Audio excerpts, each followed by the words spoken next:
सुनाते हैं आज अनोखा रिश्ता ना। मोहन और उसके बाबा से बहुत प्यार करता था। मोहन जो था, एक लड़का था मोहन, वो अपने बाबा से बहुत प्यार करता था। घर में उसके माता पिता भी थे, पर मोहन को अपने बाबा के साथ रहना अच्छा लगता था। बाबा किसे कहते हैं जानते हो? किसे कहते हैं? हाँ, अपने पापा के पापा को बाबा कहते हैं। बाबा मोहन को कहानियां सुनाते हैं, उसके साथ गांव घूमने जाते हैं और कभी भूले से भी उसे डांटते नहीं थे। बाबा मोहन को बहुत प्यार करते थे, कभी नहीं डांटते थे। आज बाबा अपने पोते मोहन के लिए टोकरा भर आम लाए। क्या लाए? आम देखते ही मोहन खुश हो गया। बाबा ने आम बाल्टी में डालकर धोए। उसके बाद दोनों ने जी भर कर मीठे मीठे आम खाए। आम पहले बाल्टी में धुल कर खाया जाता था ना। हाँ। मोहन ने बाबा से कहा, बाबा अगर हमारे घर में एक आम का पेड़ होता तो कितना अच्छा होता, जब जी चाहता आम तोड़ कर खाते। मोहन ने अपने बाबा से कहते हैं ना, अगर घर में आम का पेड़ होता तो कितना अच्छा लगता, जब मन करता तब हम आम तोड़ कर खा लेते। हाँ मोहन बेटा, आम का पेड़ फल के अलावा और भी बहुत सी चीजें हमें देता है। आम का पेड़ और कौन सी चीजें देता है बाबा? तो देखो बेटा, आम का पेड़ जब बड़ा होता है तो ठंडी छाया देता है। आम की पत्तियों से बदनवार बनाई जाती है। रामू भैया की शादी में इसलिए उसके घर में बदनवार और पानी की कलश में भी आम की पत्तियां लगाई जाती हैं। देखो कलश जो बनाया जाता है ना, उसमें भी आम की पत्ती लगती है, और घर और में मंडप में देखो आम की पत्ती से होता है ना। अगले दिन बाबा सुबह सुबह आम का पौधा ले आए। बाहर के दरवाजे से ही आवाज दी, मोहन तुम्हारे लिए आम का पौधा ले आया हूँ। जब यह पौधा पेड़ बन जाएगा तो इस पर तोते, कोयल, मैना और न जाने कितने तरह के पक्षी आया करेंगे। जब आम का पेड़ बड़ा हो जाएगा ना, कई पक्षी आकर उस पर बैठेंगे। वाह, तब तो बड़ा मजा आएगा। कोयल की आवाज कितनी मीठी होती है। कोयल की आवाज मीठी होती है? कौवे की? हाँ मोहन, इस पेड़ इंसान और पक्षियों के सबसे अच्छे दोस्त होते हैं। पक्षी तो पेड़ों पर ही बसेरा करते हैं। बाबा पेड़ तो बात नहीं करते, फिर भी वह अपने दोस्त कैसे बन सकते हैं? मोहन कहते हैं, जब पेड़ बात ही नहीं करता तो हमारे दोस्त कैसे बन सकते हैं?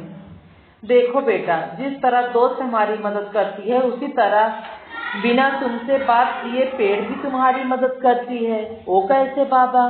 मोहन पूछते हैं, वो कैसे? यह बात ठीक से समझ लो। पेड़ वातावरण से जहरीले कार्बन डाइऑक्साइड गैस देते हैं और हमें साफ हवा यानी ऑक्सीजन देते हैं। जो कार्बन डाइऑक्साइड होता है, जहरीला गैस होता है, उसको लेते हैं पेड़ जो है, एक कार्बन डाइऑक्साइड जो है उसको लेते हैं और ऑक्सीजन देते हैं, अच्छी हवा हमको देते हैं। ऑक्सीजन ना हो तो हम सांस नहीं ले सकते, अच्छी हवा अगर ना हो तो हम सांस नहीं ले सकते, यानी हम जिंदा ही नहीं रह सकते। हम सब तो पेड़ बहुत अच्छे होते हैं, लेकिन एक बात समझ नहीं आता, फिर भी लोग पेड़ों को काटते क्यों है भला? मोहन ने भोलेपन से पूछा। मोहन ने कहा, जब इतना अच्छा पेड़ होता तो सब लोग काटते हैं पेड़ को पैसों के लालच में। वह नहीं जानते कि पेड़ों को काटने से हवा में जहरीले गैस बढ़ती जाती है। मैं समझ गया बाबा, पेड़ हमारे सबसे पक्के दोस्त हैं। कौन कहा? मोहन ने कहा। ये लो, लगा दिया पेड़ का पौधा। बाबा ने इतना कहते हुए पौधे के आसपास थोड़ा पानी डाले। बाबा, मैं इस पौधे को रोज पानी दूंगा, जब इसमें आम लगेंगे तो हम दोनों भी जी भर कर खाएंगे। मेरे बच्चे हो सकता है तेरा बाबा आम के फल ना खा सके, और तुम्हें जरूर मीठे आम मिलेंगे। बाबा, क्यों बाबा, आप आम क्यों नहीं खा सकते? अरे तेरा बाबा बूढ़ा हो गया है, पर मेरी सौगात तो तुझे जरूर मिलती रहेगी। नहीं बाबा, आप आम जरूर खाएंगे। बाबा ने प्यार से मोहन का सिर सहलाकर उसे आशीर्वाद दिया। भगवान तुझे खुश रखे, इस पेड़ को अपने बाबा की तरह ही प्यार करना। समय बीतता गया। मोहन रोज आम के पेड़ पौधे को पानी देता। पौधे धीरे धीरे पेड़ का रूप लेकर बड़ा हो गया। उसके हरे भरे पत्ते सबको अच्छे लगते। कुछ समय बाद आम के पेड़ में बौर आ गई। बौर जानते हो? कोयल आकर आम के पेड़ पर कुहू कुहू गीत गाने लगी और भी कई प्रकार की पक्षियों का पेड़ पर जमघट लगा रहता। मोहन बहुत खुश था। तभी भगवान ने उसके बाबा को अपने पास बुला लिए। क्या हुआ उनके बाबा को? हाँ, वो उनको अपने पास बुला लिए, खत्म हो गए। बाबा की मौत के पर मोहन बहुत रोया। तभी उसे याद आया, बाबा ने कहा था आम के इस पेड़ को अपने बाबा की तरह ही प्यार करना। बाबा अब आम के पेड़ के नीचे बैठकर पाठ याद करता। उसे लगता यह आम का पेड़ नहीं, उसके सिर पर बाबा का साया है। मोहन जब भी बाबा के लगाए पेड़ के आम खाता, उसे बाबा बहुत याद आते। मोहन की माँ कहती, बाबा मोहन को आम खाते देखकर खुश होते होंगे। उसकी माँ भी कहती थी तुम्हारे बाबा बहुत खुश होंगे। मोहन के पिता को एक परेशानी थी। आम में जब फल लगते, बाहर के बच्चे पत्थर मारकर आम तोड़ते की कोशिश करते। एक दिन घर की खिड़की का शीशा टूट गया। किसके शीशा टूट गया? किसके घर की? मोहन के घर की शीशा टूट गया। कुछ दिन बाद मोहन की माँ का माथा पत्थर लगने से फट गया। तुम लोग भी तोड़ने जाते हो आम ना? हाँ, तो इसे उस आम के पर सब बच्चे पत्थर फेंकते थे। रोज रोज की इस घटनाओं से तंग आकर मोहन के पिता ने आम का पेड़ कटवाने का निश्चय कर लिया। माँ ने भी कहा आम की लकड़ी से घर की कई चीजें बन जाएंगी।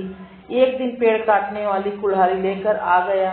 मोहन ने पेड़ काटने से पहले मना किया, मैं इस पेड़ को नहीं काटने दूंगा, इसे बाबा ने लगाया था।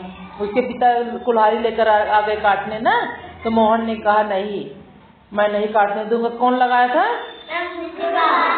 मोहन के पिता ने बहुत समझाया कि वह मोहन को बाजार से आम ला देंगे। पेड़ की वजह से खिड़की दरवाजे के शीशे टूटते हैं। आम तोड़ने के लिए फेंके गए पत्थर से तुम्हारा सिर भी तो एक बार फट चुका था, भूल गया क्या? तुम्हारी माँ का माथा भी अभी उसी दिन फटा था। मोहन भाग कर पेड़ के तने से लिपट गया और रोते हुए बोला, पिताजी यह आम का पेड़ बाबा की तरह हमें प्यार करता है, इसे मत काटाओ। पिता हंस पड़े, भला बेजान पेड़ मोहन के बाबा की तरह प्यार कैसे करता है? मोहन कहता है, जब पेड़ की डालियां हिलती है तो मुझे लगता है जैसे बाबा मेरे सिर सहला रहे हैं। पेड़ की चिड़ियां बाबा की तरह मुझसे बात करती हैं।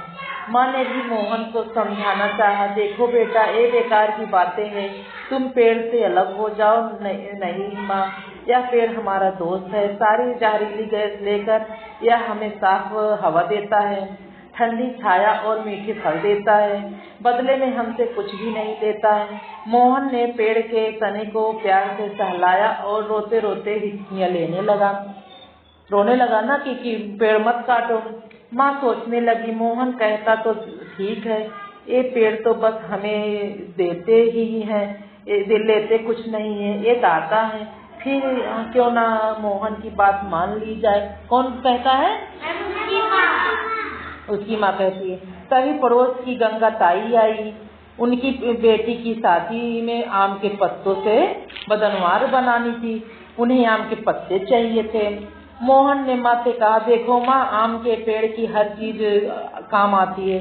लकड़ी से मेज कुर्सी बनती है और पत्ते खुशी के मौके पर सजाए जाते हैं। पक्षी और इंसान इसके मीठे फल खाते हैं। आप साफ हवा और ठंडी छाया भी है, हमें आम ही देती है। तुम ठीक कहते हो बेटा, अब मैं आम का पेड़ नहीं काटने दूंगी। साथ ही हम अमरूद और लीची के पेड़ भी आंगन में लगवाएंगे। उसकी माँ कहती है, अब इसके साथ अमरूद और लीची के पेड़ भी आंगन में लगवाएंगे। हाँ बेटा, हम गलती पर थे, पेड़ सचमुच हमारे दोस्त हैं, हमें पेड़ों से प्यार करना चाहिए। अब पिता ने भी मोहन की बात मान ली। आम का पेड़ काटने की बात सोचने पर उन्हें पछतावा हुआ। वैसे पेड़ कटवाने की बात सोचकर उन्हें भी दुख हुआ था, पर रोज रोज की घटनाओं से वह तंग आ गया था। हमारी किताब में लिखा है कि पेड़ पानी बरसाने और बाढ़ रोकने के भी मदद करता है। पेड़ काटना ठीक नहीं है। माता पिता को मानते देख मोहन बहुत खुश हुआ। किताब में ठीक लिखा हुआ है मोहन, अब हम पेड़ काटने की गलती नहीं करेंगे। पेड़ों से प्यार का रिश्ता जोड़ना ही ठीक है। तभी तो मैं आम के पेड़ पर अपना बाबा मानता हूँ। मोहन कहता, तभी तो मैं आम के पेड़ को अपना बाबा मानता हूँ। ठीक कहते हो मोहन, तुम्हारे बाबा तुम्हें यह पेड़ सौगात में देकर गए हैं। इनके मीठे फलों में जरूर तुम्हारे बाबा का प्यार छुपा है। मेरी अच्छी माँ, मेरे अच्छे पिताजी। मोहन ने अपनी माँ का माथा चूमा और आंसू पोंछकर खेलने भाग गया। आम के पेड़ से कोयल ने भी खुशी का गीत गाया, कुहू कुहू।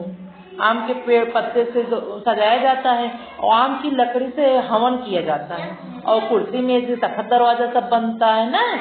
हाँ, और हवा ऑक्सीजन देता है हमको, इसलिए पेड़ लगाना चाहिए। जो स्कूल में पेड़ लगा उसमें पानी देना है तुम दोनों सबको रोज ना। अच्छा लगा? यही है।